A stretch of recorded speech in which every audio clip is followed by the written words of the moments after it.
illustration na vie que c'est que ça na rosala musala zoti la bato ba illustration na ngombala ya mibale kaka kuna ndenge na bana koloba que Satan a s'installé na limité entre première ri na 17e ri a outi ko prendre logement ya ba faux prophète na Afrique du Sud tala ba prophète ngo bangoyo baza ko appartenir bango nyonso na kati ya secte ya aigle ba boucle ba ceinture. OK na pesi ba photo na bangoyo. C'est une confrérie de faux prophètes. Et s'il était balobi, le nom de l'Éternel sera insulté à cause d'eux. Tala likambu ya résurrection ya Mowei, un ancien caméraman de Monsieur Alpha Lukao. Azalaka ko filmer bandakala. Yango bilobi na 2 Pierre yoka. Nani na peso version yo. Par cupidité, ils trafiqueront au milieu de vous par la parole mensongère. Donc, ça trafic. Trafiquer signifie faire des montages, provoquer des signes et des étonnements. Avec quelle intention? Dans l'intention d'attirer l'attention des gens vers eux en tant que détenteurs de la puissance de la Babylone la Grande. Donc, papa, avec tout le respect que je te dois, David de Copperfield, ako yawa ngana sali miracle ye pasali contrefaçon yuguta kotambola nani dinamo kutatambola likola mai atamboli penza likola mai ti akatisi mai nako beta mutu coup de tête ya miracle ya musika akwai avec tout le respect et dingwe pas ko sala yango bilo ya edi dans les vides avec toutes les salutations je n'ai pas le droit d'écouter de ya kosambisa papa dingwe parce que Bible lobi na biso na Ephésiens chapitre 5 ya luka bato bangi ya roya luka viana peso eloko mokwa obi mukolo mo na zo katsa na masuwa na bato na Brazzaville na katsa masuwa na ya edi pasaki na kati siko nena ba ya edi oka bato oh frère ça on dit ba païen ya nana ebiso sambisa ba païen Bible lobi na Ephésiens chapitre 5 le verset 11 au verset 12 tel que complété par le livre des Corinthiens tozo tanga yango oh non Roger Bakabange dingo te nzamba lobi na biso ben circoncis ba païen lui va s'en occuper à la question de dire lobi nini ah frère Roger Bangi nani Bangi a dit ya luka bato loin de là papa moi je préfère encore traiter avec des gens à la kisi les ngana salanga kache non na moni kaza kache plutôt que bakaza pasteur masobe to beaucoup de tête ba kache je ne comprends plus rien. Ephésiens chapitre 5 le verset 11 à 12 yoka. Ne prenez point part aux œuvres infructueuses du monde des ténèbres, mais démasquez-les. Car il est honteux si on vous dit ce que ces gens font en secret. Voilà aux Ephésiens. Qu'est-ce qu'on a 1 Corinthiens 1 Corinthiens chapitre 5 le verset 11 à 12 risous. Yorane balobi. Maintenant ce que je vous ai écrit, c'est de ne pas avoir de relations avec quelqu'un se nommant frère. Il est débauché, ou cupide, ou idolâtre, ou outragé, ou encore ivrogne, ou ravisseur. De ne même pas manger avec un tel homme. Donc, il est possible que je mange avec un catcher. Il est possible que je mange avec quelqu'un qui ne connaît pas Dieu. Mais que je ne me mette pas à côté de quelqu'un qui s'est dit chrétien, mais qui exerce des pratiques qui ne sont pas de la nature chrétienne. Parce que quand alors, ne nous mettons pas à critiquer les musiciens profanes. Ne nous mettons pas à musiciens profanes. Yo zo finga ina nini? Ya yebi na nzambe te. Mais yo muto yebi nzambe. Tu te dis frère. Bala na ba pratique na nkuku boye. Oh, consommateur potentiel de Zoujana. Bala ndo boye, pasteur escroc, monteur de miracles. Ba vérifier muto na kufi portable na poche. Donc, taw ba so kenene le bembe. Ba tambola na boya na place et puis balobi ke bemba na ke Zimbabwe nanzela ba récupérer ngo babité lokola sia kufi toya na eka toko tane na katia église ya pasteur oyo faux prophète ba komi na la porte boye tango ba so bonde la pona ye mutuna na sécurité munoko c'est quoi qui asa fongoli munoko. Pour souffler côté. Pour souffler côté. Si on a portable à cercueil à mabango allo. Il y a des portables ils griffe ya costume. Griffe à costume ça mulaine ngwana 500 eza mulaine ngwana. Nanu ba pesi de bosiko lokola bike ça griffe à costume bon. Si on certificat de décès. Bon matanga pesa di wapi. Akufa ina ba oui, certificat de décès. Pour mutu soka kufi pape ne salaka. De deux. Comment service ya oyo mema bibembe wana. Service funéraire wana. Ba wangani bawangani balobi bango baluwaki bango bus mais babisa bango teke baloué biso na pona nini. Et c'est comme ça que les jeunes prophètes vous voyez maintenant de dénoncer bino. À partir de vos fréquentations, moko, jusqu'à ce que l'Éternel va vous mettre hors d'état de nuire et susciter une nouvelle génération qui va présider à la destinée de son peuple.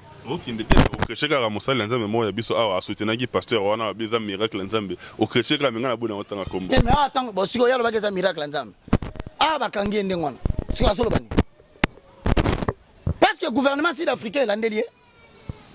Bamoni certificat de DCT.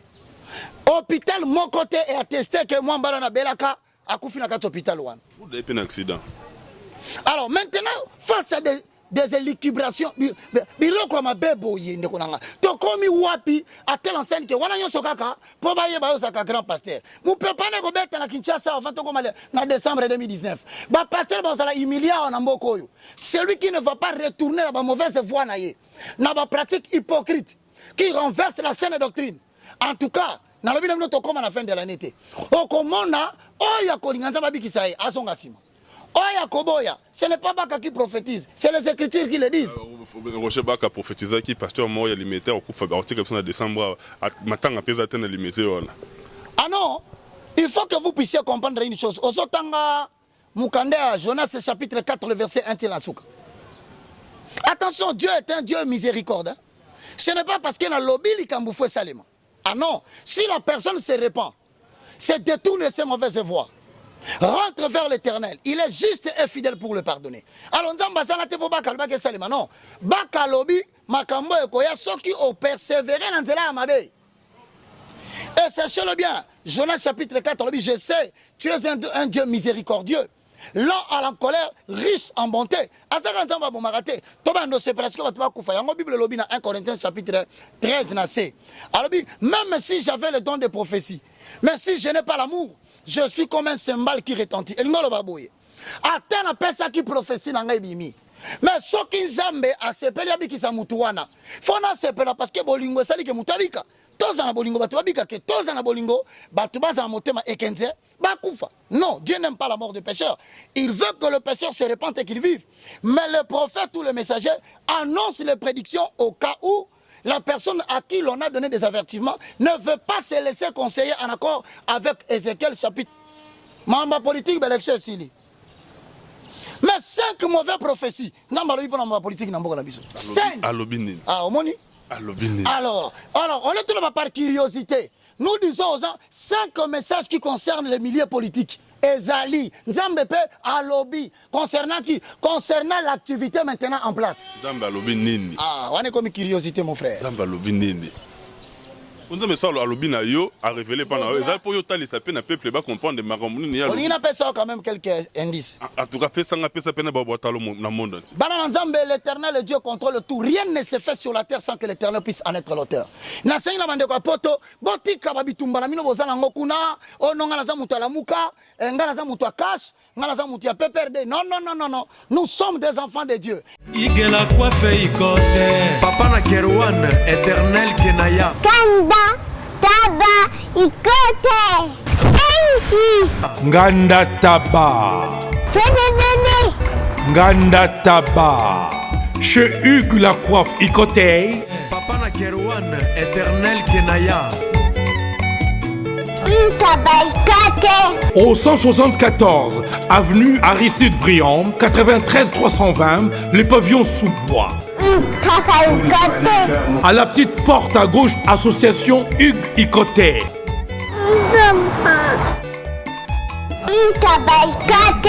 01 41 55 0000. Ntaba Ikoté. Descartes Construction et yeah! Fini l'inquiétude pour la réalisation de vos constructions de rêves en RDC au prix imbattable. Grâce à votre entreprise installée en RDC uniquement pour vous, spécialisée en construction, réfection, bâtiments, immeubles, vente de terrains, travaux publics avec les ingénieurs, architectes qualifiés au prix incroyable. L'escarpe Construction est aussi spécialisée en luminosité des bâtiments et éclairage public. Installation des systèmes d'alerte, intrusion pour des maisons et véhicules et tout d'autres services. Nous acceptons aussi les paiements par tranche au prix incroyable. Pas d'hésitation avec Descartes Construction. Vous serez jamais déçus. Pour tout contact, notre email est descartesconstruction@gmail.com. Notre numéro de contact plus 447 93 92 82 813 et appelez-nous pour Kinshasa plus 243 89 91 56 86 2. Descartes Construction à Tozana Mbongo Moké, opération Tongana RDC. L'agence d'export et d'import Michulu Atlantic Shipping et bana ya Canada, bana ya USA, bomi tongisa lisusu te. Pour tous vos achats et ventes de voitures, pièces de rechange et les accessoires possibles. Na koti na ba koli na bino na Kinshasa, bomi tongisa penza te. Please, bakoya koza koli tina ndako. Pour tout contact, benga Michel Lukadi. Plus 1 508 371 60 43 USA na Canada. Pour la Kinshasa, benga na plus 243 89 551 30 38. Michulu Atlantic Shipping. Yaboye, Bazu wapi. Raph Ngindou, félicitations pour la promotion, c'est la pour l'artiste. Que Dieu te bénisse. À qu'on n'ait pas demandé, il n'y a rien en face. Suivez Congo Promo TV avec le PDG Raph Ngindou. Nanenga Mabete, Congo Promo Raph Ngindou. Boga, en tout cas, félicitations, merci si tu es où, mais là. Raph Ngindou, le présentateur de la force créative Congo Promo. Congo Boroto, c'est la force militaire de Congo Promo. Et faites comme moi, allez voir Congo Promo, tv5.com. Donc au nom de Jésus-Christ, nous bénissons le Congo Promo. Avec Raph Ngindou, Congo Promo ne tombera jamais. Mikolo Congo Promo nde. Ouais, balobi Raph Ngindou. Congo Promo toujours, grande puissance. Come on. Congo Promo qui torcos net in a film. Congo Promo babunda na nango. Raph Ngindou. Congo Promo. What a plus, what a des boss là.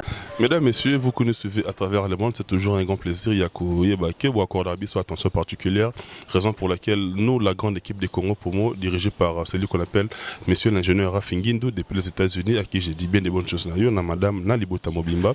Merci également à la grande équipe technique qui est coordonnée par mon jeune frère Timothée Serge Piana. Merci beaucoup en tout cas. Et puis derrière la caméra, petit nangaï de tous les temps, de tous les jours, Cédric Bakamana, professeur des élèves à Zawana, au Fourré au Moulin. Grâce à lui, vous tous qui nous suivez à travers le monde, parce que la couverture médiatique elle est universelle, tous vraiment un wana, grâce à besoin d'un élément, biso tous un plaisir wana, tous alaka non seulement qu'on ça la émission, surtout à caractère religieux. Et sous kaka na communauté congolaise, raison pour laquelle on fait un effort, n'est-ce pas, de balancer un petit peu, d'être un petit peu bilingue, de manière à ce que les gens qui ne comprennent pas le lingala puissent comprendre ce qui est véhiculé comme message dans cette émission. Et puis, on continuera toujours Koloba, que l'émission est sur le caractère religieux, il y a un but principal poursuivi, il y a un bon affermissement, il y a foi et banane nzambe. Où que vous soyez, mesdames, messieurs, le numéro qui est affiché, c'est notre numéro. Les remarques, les suggestions, ainsi que vos soutiens, on en a besoin pour faire avancer ce travail. Et puis, si Bino, merci. Partout bozali bokobela kibiso bobenga kibiso de partout pour nous retourner à Zawapi akei wapi nzambe na ye aklobi nini de to awa tout ça ma Kinshasa capitale ya RDC na commune de Ngalema na quartier Montfleury de poto solana évangéliste Moto Nzambe. Avec lui il y a toujours eu de la matière, il y a à boire et à manger, croyez-moi mesdames messieurs. Poussière de secondes kaka à tout de suite tokutana. Mesdames, Messieurs, Bolandi annonce Nabiso, lui il est juste à côté de moi, lui c'est l'évangéliste Roger Baka. Ça fait vraiment un bon moment de mon année. En 2019, tu as vu Lelo, Nzambe a passé souffle de vie, a passé Nzoto Makasi, et on te écoute dans Lelo, évangéliste Roger Baka. On a toujours grand plaisir à écouter dans Nayo. Yezu montant, Yezu mongonga moulaï, mais tous qui en ligne, on a téléphone tout solo là d'abord permettre na présenter au meilleur vœu pour tout coutani lelo ngana yo. Bien que tu déjà mars bandé lelo, mais ngana tout monani lelo, ngana plein profiter pour na présenter au vœu nanga les meilleurs et toutes les bonnes choses en tout cas. Et puis nat banda retourna yo. Boni yo moro d'abord personnellement et puis comment se porte l'évangile à Wanamboka na biso pe libanda mboka parce que oza na université bazo landa partout. Merci beaucoup mon frère Joe Matope, que la grâce de l'Éternel soit avec toi, son serviteur. Na pesi merci na ba onyo so bazo landa biso. Comment je me porte de la chevelure de la tête jusqu'à la plante de mes pieds, comme j'ai l'habitude de le dire, tout va bien. Je bénéficie de la loi d'exception. Donc ce qui arrive aux hommes de Dieu ordinaires, aux enfants de Dieu, et qui ne respectent pas l'alliance, aux citoyens ordinaires, cela ne peut pas nous arriver. Donc, tu es bien protégé par la grâce de Dieu. Et je tiens à saluer aussi Bandeko Nyonso, Obalinga Kanzambe, Oba confessé en tant que Seigneur et Sauveur. L'évangile commence à se porter, l'évangile se porte de notre côté. Nous essayons de préparer l'épouse à la rencontre de l'époux. Donc c'est-à-dire que le but de l'évangile, en accord avec Ephésiens chapitre 4, le verset 11 à 12, il a fait aux uns comme apôtres, aux autres comme prophètes, aux autres comme évangélistes que nous sommes, aux autres comme docteurs, aux autres comme pasteurs, pour le perfectionnement de ça, en vue de l'œuvre du ministère. Na 12 balobi, ce dont vous a été accordé, afin que ceux qui appartiennent à Christ soient rendus capables et aptes à tout service. Tongola que makaboto zui na kati ya ministère. Et ça une comment na objectif, il y a que détecter ba talent na ba don. On a battu na kati na bana nae. Peto zwango to mettre au service des corps de Christ. Mais malheureusement, à la question de savoir comment se porte l'évangile, 2019, c'est une année d'humiliation. C'est une année d'exposition. C'est une année où l'Éternel Dieu a année passée en accord avec Ésaïe chapitre 42, le verset 9, la Bible déclare, les prophéties anciennes se sont réalisées. Et maintenant, j'annonce des événements tout nouveaux. En avant qu'ils germent, je vous le fais connaître. Donc, tant que Afrique du Sud, France, Belgique, Angleterre, États-Unis, Congolais nyonso aibiki asela kanzambe abima na misala mabe. On le disait l'année passée, on le répétait. On peut maintes fois dans l'émission. Ok, surtout dans l'émission quand on s'en a eu. Alors les gens croyaient que c'était de l'amusement. Je leur ai dit, même en République démocratique du Congo, oh bah mon salami na politique. Pour côté politique na necessité. Nzambe na sisi musalane na politique na autorité politique na necessité. Une année d'enrichissement des événements politiques et ça sumbolo. Alors maintenant, on va retourner regard vers l'apostolat. Entre guillemets, basali nanzambe. Entre guillemets, prophète. Et on a dit lelo, on a focalisé attention sur l'analyse détaillée. Il y a faux prophète, en commençant par les avertissements, en entrant sur Ephésiens chapitre 2, le verset 20. Vous avez été édifiés sur le fondement des apôtres et des prophètes. Alors, tout ça va prophète, Moussala Bango Zakanini. Contrairement à autre homme qui vivre au Congo, autre homme qui est en Afrique du Sud, autre homme qui est au Gabon, au Cameroun. Alors, il faudrait maintenant que le peuple de Dieu aille à la voix de l'Élohim au travers la bouche de moindre de tous, le plus petit de tous les hommes de Dieu, les galériens de l'Éternel. Merci beaucoup, évangéliste Roger Baka. Je crois, mesdames, messieurs, vous comprendre que ton côté maman avec l'évangéliste te tourne autour du poté. Ton côté maman, on avait des sujets. Le temps pour moi, on appelle ça. Grand merci à tous nos partenaires à travers le monde, en tout cas. En tout cas, vous êtes tellement nombreux. Tous Aratins, vous étiez bataillons sautés. Tous sur leur téléphone, tous personnes à Rabamboté. Mais ça la rappelle bien, il y a Bissot, tous en Rabango de tout le temps. Là, je vois mon ami de tout le temps, le conseiller Daniel Bumba, le bulldozer d'Afrique. Merci beaucoup, na soutien, na yo. Merci beaucoup, na trio, na niveau Grande-Bretagne. Chingoma de Liverpool, Panfil Pembele et puis Blaise Samba de Manchester, je vous aime beaucoup. Et puis couple Antom au continent d'Oriane Feza, les parents de Brian en Italie, je vous aime vraiment énormément. Et vous êtes Roger Bakayo, bah mituna nyonso wana yaki. Na sélectionné pour me saison qui mutuna mo rezongi 3 fois 4 fois. Na sélectionné qui yango na ye nango pour yepé azana bieno na tout la raté quoi. 443 dans les là on est mois de mars moi ba maman à ma maman chérie na dédié au mois de mars oyo en tout cas ba maman nyonso mokili mobimba to dédié bino moi oyo to lingi bino ya trop évangéliste Roger Baka na ngana kemala moko au marteler le Kambuya surtout na Afrique du Sud parce que tout le monde peut le commissaire il y a un pasteur en Afrique du Sud à bien kinga comme on est keminga église na ezali emo na bosani kombo o bazakuna bayebi kombo na abengaki nga personnellement image moko tochaka o papa moko boye basambela pona bango akoya mateli mwasi na ye bona boye oh ba les églises d'enthousiasme oh bazali ko bina bazobina banzembo ale bato dans ces yeux de moi ko ici ou bien mulimo mosantu entre guillemets nzamba yaka na diverses façons nzamba alakisa message wana yango ya te yakango abenganga personnellement plus d'une heure du temps abina linganga frère Roger Baka mingi mais a décevoir ngai bana nanga kutu nde mutu babenga kinga pona tala na yeba kite koma kolo babongo frère Roger Baka na bayeye boye na boye le yebisa ye eza bongo te fa benga rapide so basali na nzambe to solo la so ya comprendre te to expliquer ye kaka na même afo du sud wana ndiro mususu ya adepts ya TB Joshua ye pa benga nga silika makasi nanu basiliki le mususu ye bakisami frère na biso pasteur Lukao oyo tomonaki asali miracle monene asambeli pona ndeko akufaki ndeko asekui leseko antoka nzoto ezwi bomoyi ndeko akoti esali événement bapesi pe biloko kolia lie abini mwa danse sko olia lokumu ezonge pa tata ba critique et continuer kaka yesolobaka frère Roger yesolobaka par la foi beaucoup ça la peut ya koleka ye coup de résurrection salaka ne ngo dada siko pourquoi ba baboye ko ndema résurrection oyo kolo par ko sala à travers mon sal dans en Afrique du Sud. Merci beaucoup à mon très cher frère pasteur. Avec tout le respect que je vous dois en Afrique du Sud, moi j'aime beaucoup répondre par les Écritures.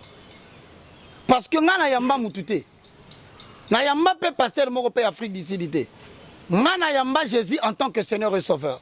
Et ma foi est focalisée sur le fondement. Écoute-moi très bien. 1 Corinthiens chapitre 3, le verset 11 et le Biboye. Pour ce qui est des fondements, pona oyeza moboko hein na Ephésiens 2:20 balobiango vous avez été édifiés sur le fondement des apôtres et des prophètes et ngolo ba ke bantoma na basakoli oyo bayaka liboso bayaka pona batia moboko c'est-à-dire fondation et sengeli o batizo ba kotonga donc mutu moko fabriquer fondement zate et non ote banzembo babini bato bakoyi fondement ya sika otuneni nazo sono soko yebite yaka ba expliquer et là on dit ba expliquer biso oyo bantoma ba expliquer ki biso te bandisika mais na kopesa ba avertissement sima totanga pour ce qui est de fondement nul ne peut poser un autre fondement que celui qui a déjà été mis en place et ngola que makambo bazo sala lelo biso to Holanda lelo te biso to Holanda o ntoma na basakoli batiaki siko bantoma na basakoli batiaki fondement nini yakobina obatisa niveau allez bato bakoyi na kata église attentat lapidaire papa mateli mama asima kolwa kangi désanctification de la chair à la terre impudique donc sikoyo banosa ba exhibition na kata église non papa au sujet de nombre ya batu c'est mécontent. Non, pas sa référence. Il y a des morceaux. 1 Corinthiens chapitre 4, le verset 10. Nous sommes fous. Mais fous à cause de Christ. Mais vous êtes sages. Vous êtes sages en Christ. Vous êtes forts. Vous êtes honorés. Nous sommes méprisés. La silicité. Naina kobila lilo bana yo nzambe pete na nzela na yango ndenga ina zwiki kimia ya solo oyo mokile koluka ngati na liloba na yo yawe ngai na zwi kimia ya solo molimo santu kamba ngai molimo mon santu yonde lisungi yanga yakotambwisa nga na nzela ya sembo owo po ete ngai namona nkembo oyo bongisi mpona basantu nkembo oyo bongisi mpona babulami eye ngai nabeleli yo yolisi bana bomoye yakayo bomba mbolembu na ngai lokola mbisi solo na kati na mai ata ya leli pinzoli emonanaka te mbwete banguna balingi bamona bole munanga nkololo bibachola wo nkolo yakobombanga yawe katina makila mbwete najala mpeto. Voir frère Johnny Lutondo. Bien-aimé dans le Seigneur, Matthieu chapitre 7, le verset 15 au verset 21. Écoutez ce que dit la parole au sujet de faux prophètes. Oracle de l'Éternel. Gardez-vous de faux prophètes. Bokeba nabasakoli lokuta.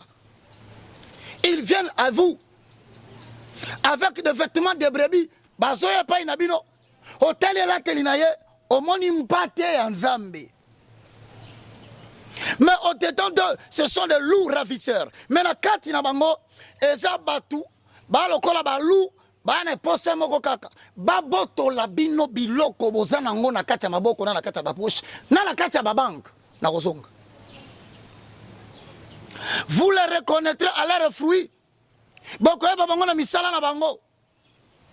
Est-ce que osomona mbuma e wangani nzete ou bien manga e boti na avocat ou bien avocat et botina mangé boko yeba bango na misala na bango. On a quelle intention? Tozoko ba papa. Tout bon arbre porte des bons fruits. Nzete no so malamu. Ata ba boyango, ata bandimi yango te, bandimi yango te, mais bambuma na ye e ko sala malamu. Keba na kokota na misala na bango. Un bon arbre ne peut porter de mauvais fruits. Ou un mauvais arbre porter des bons fruits. Tout arbre qui ne porte pas de bons fruits est coupé et jeté au feu. C'est donc à leur fruit qu'est biblique. Matthieu chapitre 24, verset 11. Nesika babayaka nga yango wana. Oh, il que babayaka. Babayaka mabe. So amondi ba verset ko ko mbula te. Ya alingi ko kanga ba verset ko la tchako. Il va verser après ailleurs intimider batu. Lokola sala ka pete ko kanga ba verset kanga totala yo. Hosanna. Bien-aimés dans le Seigneur, les amoureux de l'évangile, tant en vérité c'est coquille. Matthieu chapitre 24, verset 11 à 12. Écoute la parole de l'Éternel. Plusieurs faux prophètes s'élèveront et ils séduiront beaucoup de gens. Et parce que l'iniquité se sera accrue, l'amour d'un grand nombre se refroidira. Lokola basakoli ya lokuta bakobi mebele. Et belé bakolanda bango. Hôtel l'église boye 15 000 membres. 17 000 membres. Et bon, on a la pasteur. Beauté brillante et incandescente. Consommateur potentiel de la nouvelle technologie des avions et des portables. Église VIP, 550 ventilateurs. Papa, à tout faire chuter température na 11 degrés, na moins 45 degrés, na lobby na yo, en faire les os là yo. Ainsi que toutes les personnes qui te suivent, oracle de l'Éternel. Voilà siliki. Konsilikate papa. Eza makamnanga te papa na biso mutakomi makamona zotanga te. Jérémie chapitre 14. Alléluia. Oui, papa, si je suis faible en matière de langage, ah non, nous ne le sommes pas sur le plan de la connaissance. Tokotanga ma commune en Zamba, pour te faire éclater la vérité. Pay attention, as they say in English. So many fake prophets has come. Dans Jérémie chapitre. Mais ça peut bien, oui. On va nous résumer rapide parce que Ming peut pas anglophone. Ok. On a la ça là, on interpréter au côté de la francophonie. Moi, il y a anglais à résumer pour bateau comprendre la langue la tête, pas comprendre les messages. Bon, si on te ça la débrouille. Yo koya prochainement. Otuninga question. Eh, mi parle déjà bimi eza libanda na misu na ngala zo mona ngo. Et troisième pe kolika ninga lo baki troisième colis déjà. Ngane libanga ti. Ona yawa te. Na yesi zibe service. Na zwakata 37 colis awa na zibe service na mbala moko. 37. Oh, ngaku na banga kina esi mwana chaka 3. Ah bon? Yiba yango na kiserie na bango ya musala. Basa pena Brazzaville. Mwana lobaki nanga pe na Angola bazali. Bazali na Angola, bazali na Brazzaville. C'est que tu benga bango monde entier. Uko kanseri kola mundele. Na moni yango. Acha mundele te. Azakia. Yo mutuza na France. Précisément ezala na Paris. Ezala na Rennes. Ezala na Lyon. eza lesika nini soko uza na poli na yo kunyokoma na yo te banimero na biso yango wana benga na yo zibe service akulivre yo carton mpe koretire ye moko akuya kozwa yango mpe akuya wena Kinshasa kaka Kinshasa te ya Maniata Makalu na Point Noir na Brazzaville na Angola na Kinshasa place ya Robunga eza te Hugues la coiffe Ikote. Et enfin, je suis arrivé. Salon Hugues la coiffe Ikote.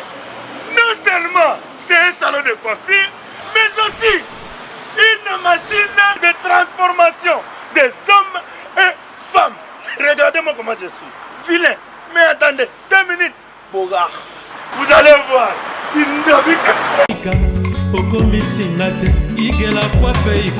Hugues la coiffe Ikote, votre salon de coiffure mixte afro-européen situé sur la Nationale 3 au 174 avenue Aristide Briand, les pavillons sous bois.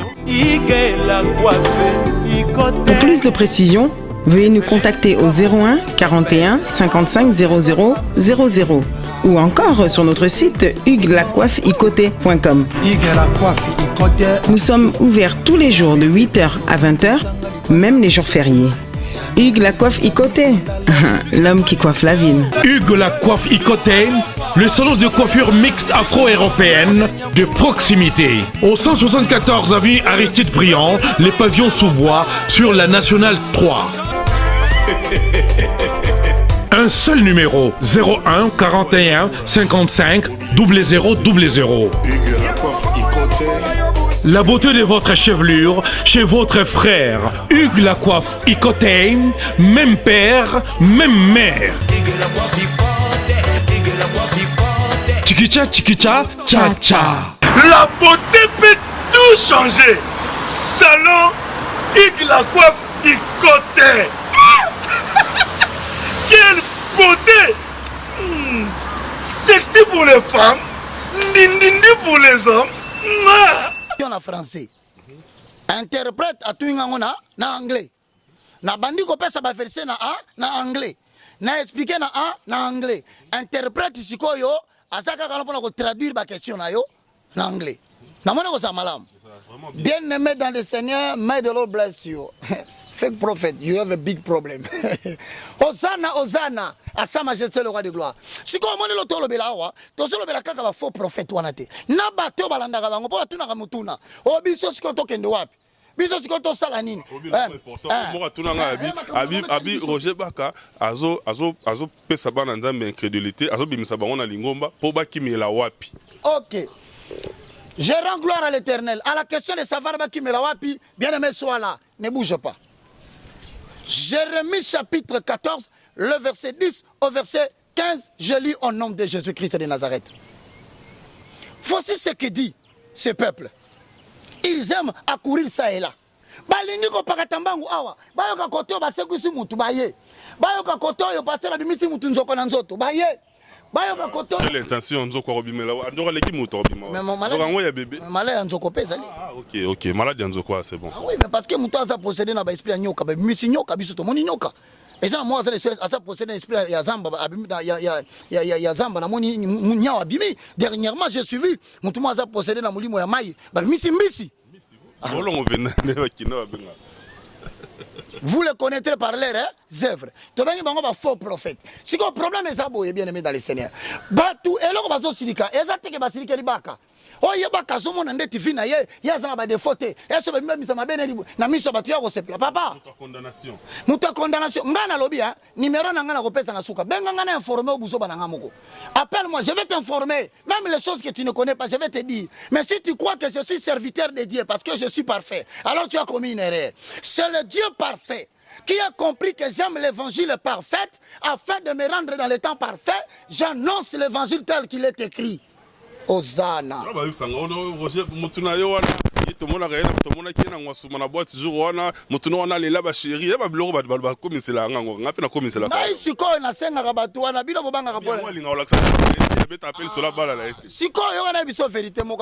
Jérémie chapitre 14, le verset 10 à 14. bakangi pasteur moko na Lubumbashi na mwasi bato hotel na Kolwezi na Likasi omoni bato balobaka Roger Baka bamonaki na ngwasuma Roger Baka bamonaki na mwasi ndeko nanga pa nyonso aka courage te obima na TV yo moko namona yo comme ça to menelo enquête ya bien to aider yo siko to bimisa makambo yo solo bana siko ya vina tisa ils peuvent pas omani balobaka makambo akobima na misa batite po anini ayebi que il est consommateur de jeunes adolescentes. Oh. Quelle intention? Siko yemoko avoyage penza abimi penza akena amemi mwana batu na Lubumbashi kuna. Siko mususu abomi mususu na hotel moko na Gombe, mususu na bon marché. Siko azo so to miko attaquer frère makambo. Bongo so attaquer biso po ya zaka munoko toboka. So bandi ko attaquer biso asiko to suka. Donc tellement na batiki vivant ya débauche te. Na batiki via désordre te. Na batiki be escroquerie à caractère honteux te. Moi ba attaquer ngala makamane zate parce que ngani makambo balingi ba o soko bandi ko attaquer ngala makamba o zolo bana mais papa nanga ba kanga yo parce que so na betelo masolo ba scandale ya bana basi bazo sala kichaso o yebi ke likolo musalo na salaka batu bakoma ko so ba portable abengi ne penzanga allo papa c'est Roger bonjour je vais enregistrer Tony quelle intention et aso bisangai o mani musicien wana o mani musicien wana o yemba makasa bina makasi wana Papa Roger asa venturier auto bimanangai asalebo so bakoma ko ebisa ngai bon ngala biso non il ne faut pas faire la confusion entre vie privée à mutu na œuvre de Dieu biso tozo rendre saint biso tozo sanctifier la parole babité pasteur Rosa a raison baso sala biso venturier bel ndé na beto lisolo na limeta bon père bon frère nanga mutu mususu te appendicite vimbier o te yaka pa ntoma sambela pona yo moyebo kendo hôpital ezate ba ke ba sambeli pona ntoma tunanga lisolo nini asombi lupango na cimetière. Oh. Rip. Kuna eza so basambeleli yo comme ozonga so pesa témoignage te so kufi moyen ba doit vérifier ezati yo so kundama ki déjà témoignage c'est leki. Ye ayoka kate. Tolobi Jésus. Le ye ayoka kate. On va lui faire Roger maman. Et maman qui on dit bino basana nzaba ba rankini hein. Et là moi bimi. Non la toute dernière chanson ya l'année pasteur Moïse. Na sebe moko en fait atangi ne communauté na bona na bima songi songi atangi communauté malobi kaka na lobi Jésus. Ye ayoka kate. Sko bato mingi bakoma komela ngai okine babi na mutu na babi Jésus po ya yoka kati ya yoka gege na place ya Jésus eloko ngo esuyo ngai yango miziki wana bazo yembela bambwakela to bazo yembela nzambe puis tant que on a kata nzembo eza destiné à sa majesté le roi de gloire celui que moi j'appelle la potasse des foulons celui que moi j'appelle le Shiloh d'Israël celui que moi j'appelle la manne cachée le rocher des siècles les lys des vallées les rejetons de la postérité de Jacob Hosanna Hosanna Hosanna à celui qui m'a sauvé donc oyembeli nzambo nambwakela na kati bon so itolobi omoni bandeko nanga omoni bino monde bolobaka ona frère Roger tika ko attaquer batu omoni provocation. Attends communauté abika oya yoka kate attends communauté balabi Roger Bakate est-ce que batu bola d'émission oyo boko manasi na commentaire frère Roger tolingo sala décryptage ya clip outi ko bima ola tsabiso ba signe ya satanisme eza na kati ba signe eza sur na kati wana comme ça totala soki kaka tokotele makaka na kombo wana to tokotala pena ba signe parce que moi quand je parle de 2 3 4 choses au moni batu ba se cramponner kana côté moni ka cause na raison mais les signes kabbalistiques eza na kati wana basi ba ésotérisme eza na kati wana bon je vais acheter l'album hein je te promets j'achète l'album demain semaine ko ya kuna omoni yari yango bokena kobeta ba tour na parquet général o bakanga ba mufunge en tout cas ba mufunge siko ba basu ba mufunge te po mwa ko baka mukwata bati ba mukwata bakwata yeni seigneur zela na pesa référence moko aukola le awe tous aukola le chilumbai aukola le Hey, wakwela muyenga aukola lele aukola maweza wangwe nanda ko ba continuer ko yemba bien mais moi je continue la prédication. Acte chapitre 18 le verset 9 au verset 11 yoka bien le Seigneur dit à Paul dans une vision pendant la nuit ne crains point mais parle ne t'étais point car je suis avec toi et personne ne mettra la main sur toi pour te faire du mal parce que j'ai un peuple nombreux à sauver. Donc pour simba ngai atana chiluba kadi mwana obajiba mukwata bajiba mukuma bikole papa la ngai zonga nanda ko fandisa bana nayo mela na bangoti lia na bango mapa kaka mokolo ba kwa tanga ba kanganga nzamba sa mona ke bana batikali orphelin mais on ne veut pas que de telles choses se continuent na zongi na ba faux prophète pèse batunanda ba kasande du frère Roger abungi verset te on a zaki ka parenthèse ngana na baki ya message alongo ndi zubino bato boyoka bien te bazolo ba Jésus bino bozoyoka gege ngana mna tsaki parenthèse na kangi na ngango ya ngwana pe tolobi tozoko somba album abande ko na to somba album tozongisa actualité ya ba ésotérisme dans la musique chrétienne na laki yango na ko bimisa ba symbole nyonso ya Satan na ba clip nyonso ba yembi de toutes les façons nzembo mwana zaki ya yo tonza ko sango na studio mais tango bimisi yango tango à la disposition du public est comme un bien de consommation publique alors bana nzambe nyonso bana tante bandola la makambwana biso lo kwanza mapesi so manda toko lukaba biloko wana tozo illustrer talent hotel ezana logo hotel talent hotel ezana logo hotel talent hotel ezana logo hotel alors to tuni mutuna siko bakende ko bisa moyembi wana pona nini bino nyonso boteka ka logo moko. Jérémie chapitre 14 le verset 10 à 14. Voici ce que l'Éternel dit à ce peuple. Ils aiment accourir ça et là. Ils ne savent pas retenir leurs pieds. L'Éternel n'a point d'attachement envers eux. Tant que vous que bateau na bazoloba. Nzam bazoloba na Jérémie awa. Ba makolo na bango bakangara ngote. Ba yo kapasiter ngo bandi ba miracle ba pakati mbao. Ba yo kapasiter mo na nyonsi di gnosticisme en Belgique ba pakati mbao.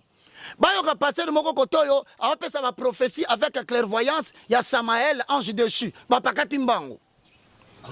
Pasteur Moussoupa no bimisa mbongo awa asambeli pona yo na poche pe boye j'ai tombé bimi. Tamba pambolié 5 ans de prison à Brazzaville. Ah, frère, je suis tranquille, non c'est pas possible. A prophétiser la baka yo kufa. Mais au moins sikoyo. Oh 2018 aussi la terre je baka koku akufa. Yo penga na yembi yo lobi yo nzamba ko frappé. Ngape na bi non non. Lokolo telemisi nyoka na yo ngana telemisi nyoka motako. Lokolo telemisi nyoka. Oye baka yepenta bako humilier yo. Sikoyo. Bible lobini par rapport à Makambouana. Jérémie chapitre 14, le verset 10. Il se souvient maintenant de leurs crimes. A-t-il leur péché? Et l'Éternel me dit, n'intercède pas en faveur de ce peuple. Frère Roger, que nous écoutons na bango. Frère Roger, que nous sommes na bango, pas nous écoutons na batute. Yoka. Ah, si on a yoka batute, on a yoka oracle de l'Éternel. N'intercède pas pour ce peuple-là. Même s'ils gênent, je ne les écouterai pas. Je n'écouterai pas leurs supplications. S'ils offrent des holocaustes et des offrandes, je ne les agréerai pas. Car je vais les détruire par le paix, par la famine et par la peste. Je répondis, ah Seigneur, l'Éternel, voici les prophètes leur disent, vous ne verrez point le paix, vous n'aurez point la famine, mais je vous donnerai dans le lieu, il ne peut assurer. Et l'Éternel Dieu dit à Jérémie, ce sont les mensonges que prophétisent ces prophètes à mon nom. Moi, je ne les ai point envoyés.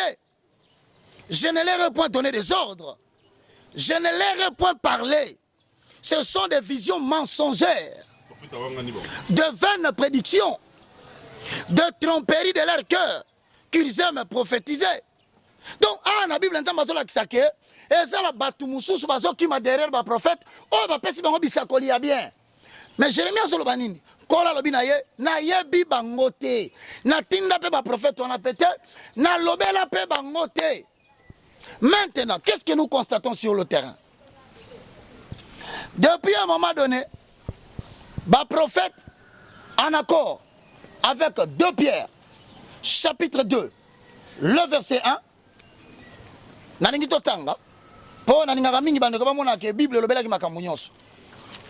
nous sommes dans 2 Pierre, chapitre 2, le verset 1 à 2, ainsi dit l'Éternel, il y a parmi le peuple de faux prophètes, il y aura de même parmi vous de faux docteurs, qui introduiront sournoisement des sectes pernicieuses, et qui, régnant le maître qui les a rachetés, ils attireront vers eux une ruine soudaine. Plusieurs les suivront dans leur dérèglement, et la voix de la vérité sera calomniée à cause de Tokomi. Papa, la moitié c'est 50. Beaucoup c'est 60. Plusieurs et comme 70 à 80%. Balabi batebele bakolanda bango. Eli kolona batuana. Comment Nzambe ekofingama. Ça veut dire tout simplement, bien aimé dans le Seigneur, dans la situation Tozanango. Comment peux-tu accepter? Pasteur Azole Sabatumakasa, prophète en Afrique du Sud. Image nango yangwana bokoso yango. Illustration la vie que c'est dit kaza na zo sala musala zo tila batu ba zo illustration nango mbala. Yami bale kaka kuna. Ndenga na banako ba que Satan a s'installé na limité entre première ri na 17e ri a outi ko prendre logement ya ba faux prophète en Afrique du Sud. Tala ba prophète ngo bangoyo. Baza ko appartenir bango nyonso na kati ya secte ya aigle. Ok, na pesi ba photo na bango bangoyo. C'est une confrérie de faux prophètes. Et s'il était, Balobi, le nom de l'Éternel sera insulté à cause d'eux. Tala Likambu, il y a résurrection, il y a Mowei, un ancien caméraman de Monsieur Alpha, Alpha Lukao. Azalaka ko filmer bandakala. Yango bilobi hein, na 2 Pierre yoka. Nani na peso verset yo. Par cupidité, ils trafiqueront au milieu de vous par la parole mensongère. Donc, ça trafic. Trafiquer signifie faire des montages, provoquer des signes et des étonnements. Avec quelle intention? Dans l'intention d'attirer l'attention des gens vers eux en tant que détenteurs de la puissance de la Babylone la Grande. Donc, papa, avec tout le respect que je te dois, David de Copperfield, ako yawa ngana sali miracle ye pas sali contrefaçon. Yekuta rotambola nani dinamo kutatambola likola mai atamboli penza likola mai tia katisi mai nako beta mutu coup de tête ya miracle ya musika akwai avec tout le respect et dingwe pas ko sala yango dans les vides. Avec toutes les salutations, je n'ai pas le droit d'écouter de Yakosambi sa papa dingwe parce que Bible lobi na biso na Ephésiens chapitre 5 ya lukarabato obangi ya roya lukwa yana peso eloko mokwa obi mukolo mo na zo kati na masuwa na bato na Brazzaville na kati masuwa na ya edi pasaki na kati siko nena ba ya edi okabato oh frère ozo ndi ba païen ya nana ebiso sambi sa ba païen. Bible lobi na Ephésiens chapitre 5 le verset 11 au verset 12 tel que complété par le livre des Corinthiens. Tozo tanga yango. Oh non, Roger Bakabange dingo te. Nzamba lobi na biso ben circoncis na ba païen lui va s'en occuper. À la question de dire lobi nini ah frère Roger Bangi na Obangi a dit ya lukarabato. Loin de là papa. Moi je préfère encore traiter avec des gens à la kisi des ngana zalanga kache. Donc na moni kaza kache plutôt que bakaza pasteur, masobe to beaucoup de tête ba kache. Je ne comprends plus rien. Ephésiens chapitre 5, le verset 11 à 12. Yoka. Ne prenez point part aux œuvres infructueuses du monde des ténèbres, mais démasquez-les. Car il est honteux si on vous dit ce que ces gens font en secret. Voilà, aux Ephésiens. Qu'est-ce qu'on a 1 Corinthiens 1 Corinthiens chapitre 5, le verset 11 à 12 du sous. Yorane Balobi. Maintenant, ce que je vous ai écrit, c'est de ne pas avoir de relations avec quelqu'un se nommant frère. Il est débauché, ou cupide, ou idolâtre, ou outragé, ou encore ivrogne, ou ravisseur, de ne même pas manger avec un tel homme. Donc, il est possible que je mange avec un catcher, il est possible que je mange avec quelqu'un qui ne connaît pas Dieu, mais que je ne me mette pas à côté de quelqu'un qui s'est dit chrétien, mais qui exerce des pratiques qui ne sont pas de la nature chrétienne. Parce que alors, ne nous mettons pas à critiquer les musiciens profanes. Ne nous musiciens profanes. Ils ont fait mais tu te dis frère, balana ba pratique dans coucou boye. Oh, consommateur potentiel de Zoudjana. Balando boye, pasteur escroc, monteur de miracles. Ba vérifier mouton la koufi portable na poche. Donc, tant baso que nene bembe, ba tambulane boya na place. Et puis, balobi que bemba mando que Zimbabwe. Nanzela ba récupérer ngo babité, lokola sia koufi, toya na eka toko tane na katia église ya pasteur oyo faux prophète. Ba komi na la porte boye. Tant baso bonde la pona ye, mutuna na sécurité. Munoko c'est quoi qui asa fongoli munoko. C'est même pas souffler côté. Ah pas souffler côté. Si on a portable azo na cercueil ya mabango. Allô? Ya portable eza griffe ya costume. Griffe ya costume za mulaine ngwana 5 cent eza mulaine ngwana. nanu bapesite bo sikoyo lokola abiki eza griffe ya costume bon sikoyo certificat de décès bon matanga apesaki wapi akufaki na oui certificat de décès mpo mutu soki akufi pape na ezalaka de deux comment service ya oyo ememaka bibembe wana bawangani balobi bango baluwaki bango bus mais babisa bango teke baoluwe biso wana mpona nini. Et c'est comme ça que les jeunes prophètes vous voyez maintenant de dénoncer bino. À partir de vos fréquentations, moko, jusqu'à ce que l'Éternel va vous mettre hors d'état de nuit et susciter une nouvelle génération qui va présider à la destinée de son peuple.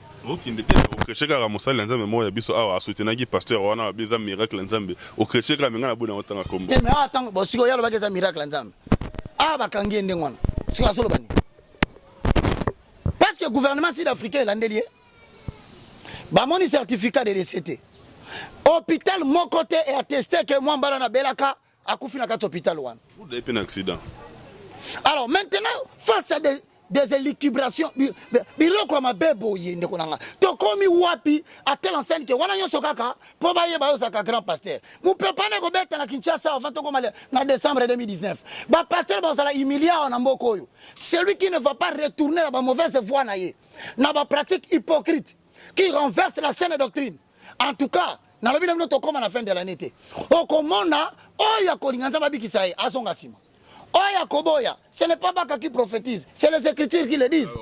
Rocher Baka prophétisa qui pasteur Moya limité au coup article en décembre matanga pesa tena limité wana. Ah non, il faut que vous puissiez comprendre une chose. Osotanga Mukandea Jonas chapitre 4 le verset 1 Tilansuka. Attention, Dieu est un Dieu miséricorde. Ce n'est pas parce qu'il y a un lobby qui a bouffé Salima. Ah non, si la personne se répand, se détourne de ses mauvaises voies, rentre vers l'Éternel. Il est juste et fidèle pour le pardonner. Alors, non. Bakalobi, makambo ekoya soki o persévérer dans zela mabe. Et sachez-le bien, Jonas chapitre 4, je sais, tu es un Dieu miséricordieux, lent à la colère, riche en bonté. Bible lobi na 1 Corinthiens chapitre 13 na C.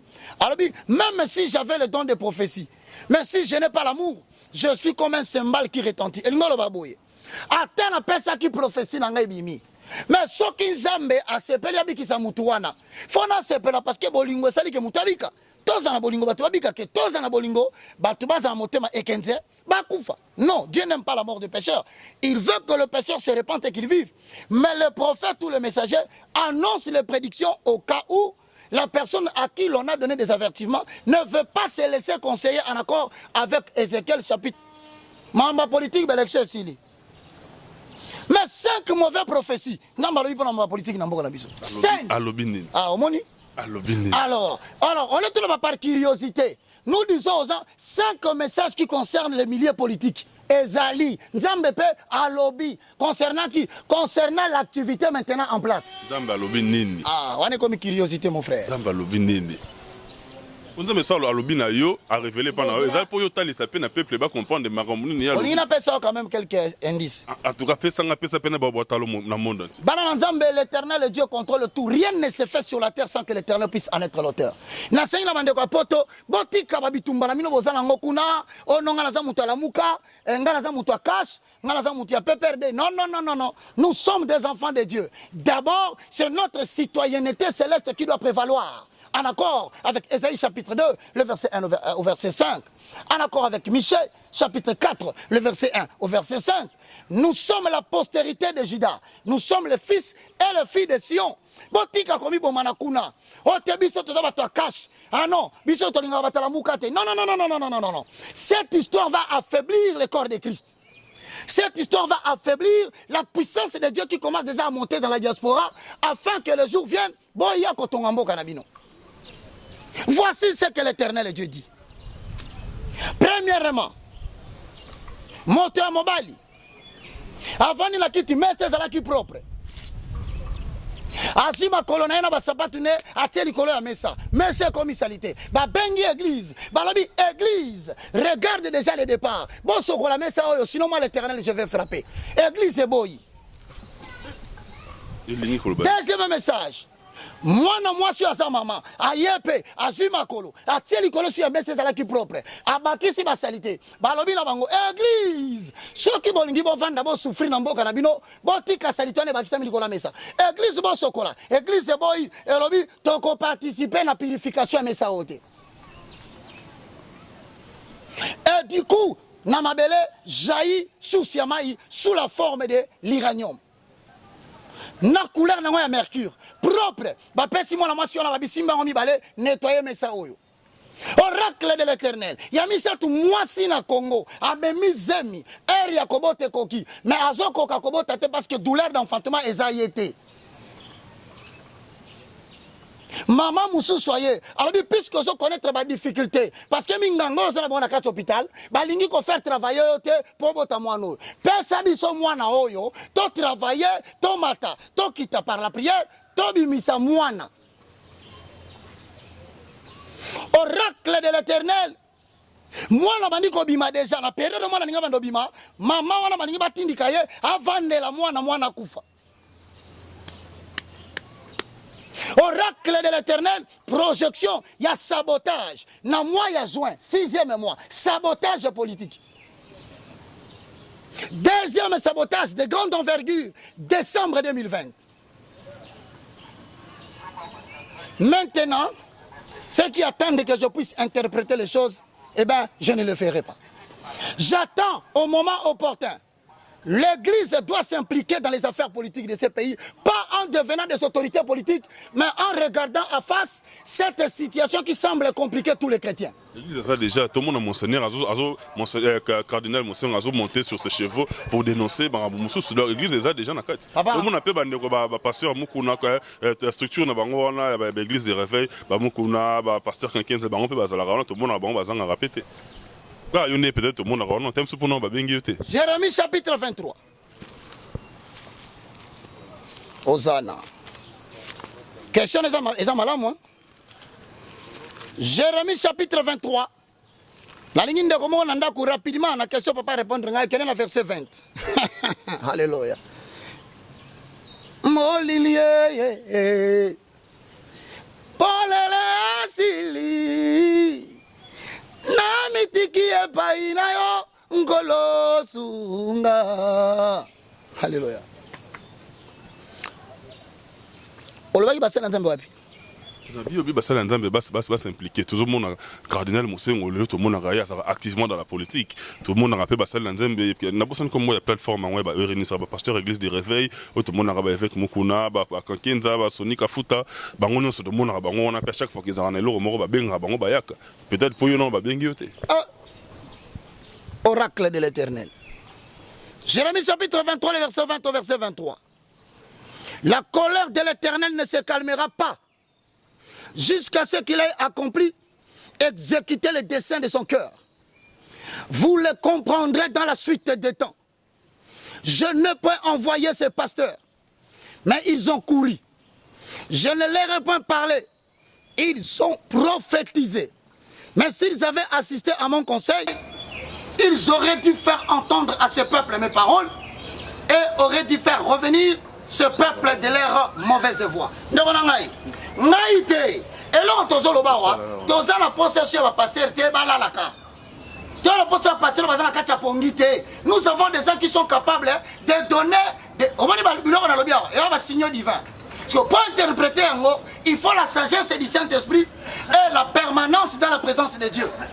Pas des gens qui ont compromis avec l'évangile. Il y a une nouvelle génération dans ce pays. Il adviendra dans la suite du temps. Conseiller, chef de terre Mboko, et vous allez passer de la nouvelle génération. Et quand il y a un protocole, vous allez conseiller Mboko, et vous allez un intercesseur dans l'église. Il adviendra dans la suite du temps, même maison civile et chef de l'État. Et comme on a milité, parce que Congo est une nation prophétique. Et comme on a niveau on vend na Kitiwana, mais on s'en entend pas solo bela batu mususu. Alors ne suis-je pas le Dieu de près? Ne suis-je pas le Dieu de loin? Et là, comme ils sont le Bézani, peu importe la souffrance qu'on a dans l'Égypte, peu importe Pharaon, Azalaki Moutobengi, homme et Dieu, impliqué dans la franc-maçonnerie, dans le péché. Mais il fallait maintenant, Zambayo qui est la Siko Égypte Mawa. Alors, Pharaon avait le pouvoir. Mais Pharaon n'avait pas les solutions au peuple de sa nation. Il fallait que Dieu prenne quelqu'un qui est de la destinée de la dynastie davidique, Azui Joseph, à Cotissier. Tant que Cotissier Joseph, abandonne le Tesco roi Bandoto. Tant que roi Loti, a Bekeli Joseph Lissolo, né Joseph a interprété Mokebiki.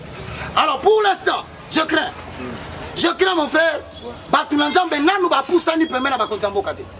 Oh, Bazakuna Botombokate ya. Parce que c'est la capacité permanente et régulière de percevoir les signaux divins. Donc, on va dans la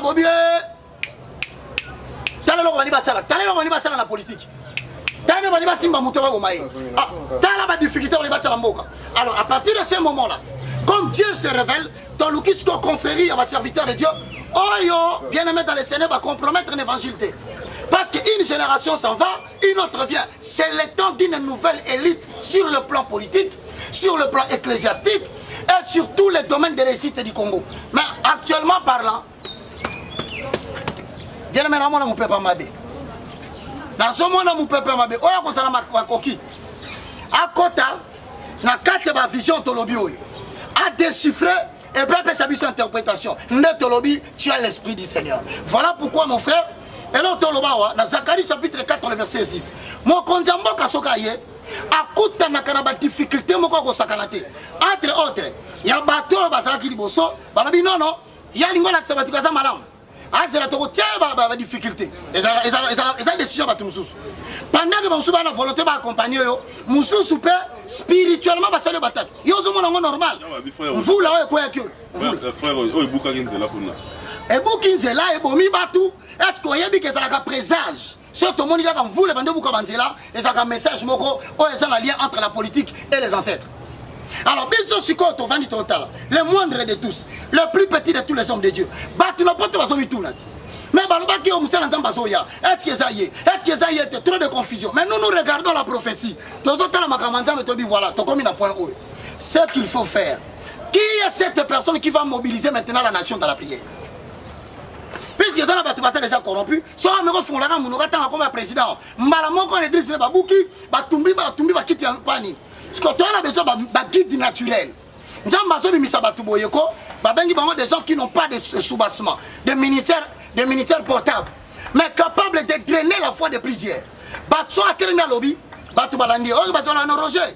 Yo ganga ndenge nini non ba malembe po boyoka bien te ba malembe te aza pembeli na mazo ganga po ya wana tuni te non ba malembe po boyoka bien te après bo batoyoka ki bien te ya mpe ba bi frère le Roger Baka akiko critiquer le président de la République Bonabeto que bon on les a dernière question ah on les a qui ba intox ya bi frère Roger Baka a ne réseau locaye alors bi mon frère mambo sur le président Félix Tshisekedi on a question souka les intox wana zala ki to vanda kaka boinanga pe na sutuki na mondi ba bimisi eloko moko frère Roger Baka lobi boy tu sais que moi je parle hein. Moi, il est difficile, le monde a bimisi et on a Facebook. D'abord, on a na Facebook. Ça, c'est le vrai problème. Dans la télévision, na YouTube, évangéliste Roger Baka. TV na biso yango wana. So imoyo kangana ba ilika vérifier na kati kuna. Et de deux, na WhatsApp na des numéros na ngona pesaka.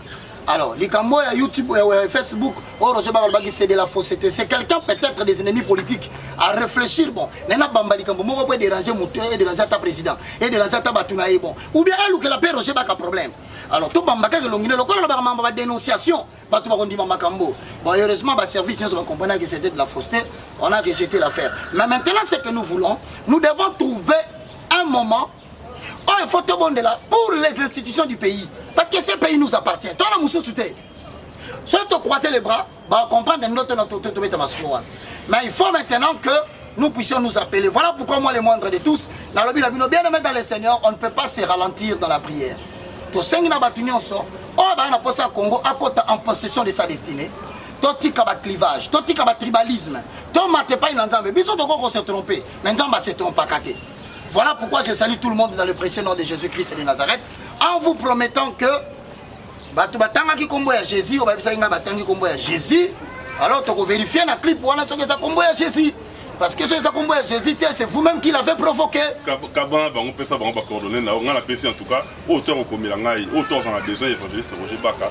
komelanga mbala moko. Là je fais un clin d'œil particulier à mon ami et frère et partenaire en même temps Junior Oko Chakabananga na Astana na yo na madame na yo en tout cas mois de mars c'est là mon ami nous en tout cas na Libota Mobimba, à toute la grande famille en tout cas je vous aime beaucoup, la servante de l'Éternel, la sœur Honorine Akwala na Belgique, Fabiola Matassi Yvonne, ba grande sœur Nangai na Moni Sylvie Katam, la maman de Jancina bana nyoso lingi bino ya to kabwana bango na numéro na yo et puis on a des annonces pour nous pour na biso na suka na losambo. Merci beaucoup, que Dieu vous bénisse. Comme puisque tu as salué Junior Kabananga, mon frère, je te salue. Hein. Merci beaucoup de représenter bien le pays là où tu es. Mais envoie-moi seulement un ballon. Alors, nous avons terminé. Mon numéro de contact, c'est le 00243 998 82 0004. 090 79 66 785. Tes numéros dans WhatsApp. Mais tous à peine à la télévision parce que tous fonctionner sur la université de la foi chrétienne. Et bandits tous fonctionner. Nous avons déjà beaucoup d'étudiants. Chaque fois que mon numéro dans WhatsApp, s'abonner kaka na chaîne wana. On a le évangéliste Roger Bach na YouTube. Au moment à l'université, on se met à régulière, hormis les émissions que nous faisons. Et dorénavant, l'émission tout ça la radio. Si mon émission à l'émission, c'est que c'est moi. Si mon peut pas nanga donc sache que tout travail de commun accord, surtout que bango peut pas lingaka mini na à travers chaîne Nabango va permettre tout ça la paix évangélisation. Alors nous allons recommander tout entre les mains de l'Éternel. Père céleste, au nom de Jésus, je te loue, je te glorifie. Merci Seigneur Jésus-Christ. Louange à toi Saint-Esprit, le communicateur indispensable de la grâce. Il est écrit dans la parole de l'Éternel. Dans Marc chapitre 16, le verset 16 au verset 17, je paraphrase. Celui qui croira sera sauvé. Mais celui qui ne croira pas sera condamné. Voici le miracle qui accompagneront tous ceux qui auront crié à mon nom. À mon nom, ils chasseront des démons. Ils imposeront les mains sur les malades et les malades seront guéris. Ils parleront de nouvelles langues. Et même s'ils prennent des breuvages mortels, cela ne leur fera point de mal. Au nom puissant de Jésus-Christ de Nazareth, que ce signe accompagne quiconque suit cette émission au nom puissant de Jésus-Christ de Nazareth.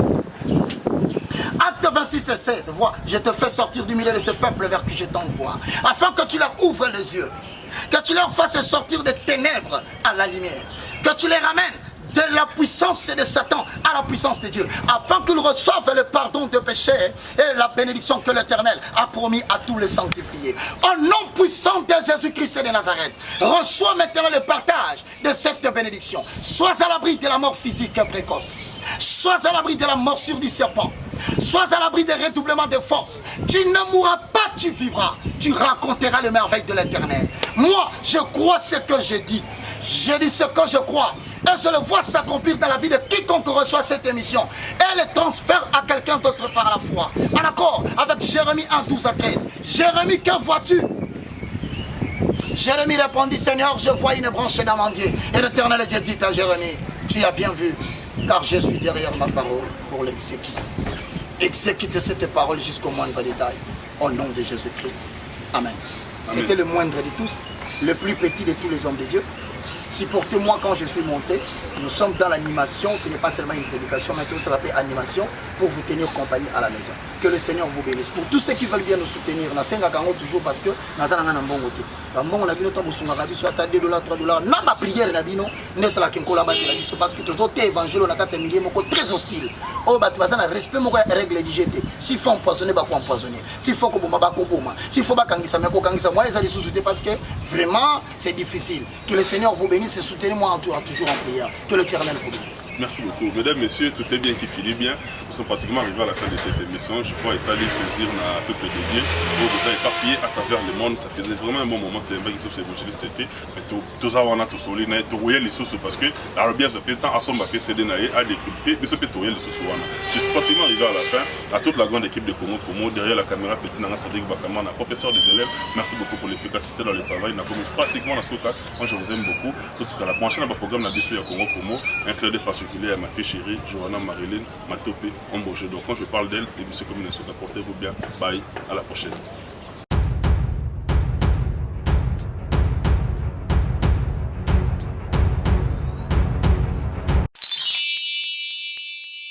Sepela TV et yena makambu ya sika lisusu. O ba chaîne ya France eza na kati.